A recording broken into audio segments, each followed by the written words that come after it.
আসসালামু আলাইকুম রহমতুল্লাহি ওয়া বারাকাতুহু। একটা সময় ভাবতাম সব কিছুই পারফেক্ট না হলে দেখানোর মতো না। রং একটু এদিক ওদিক হলেই মন খারাপ, লাইন সোজা না হলে আবার শুরু। তারপর ধীরে ধীরে বুঝলাম পারফেক্ট মানে ভুল না থাকা না, পারফেক্ট মানে চেষ্টা করা।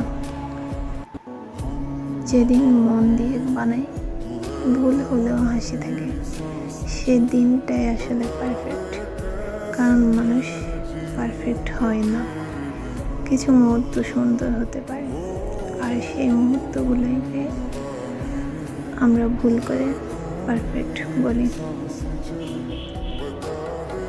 এটাই মানুষ।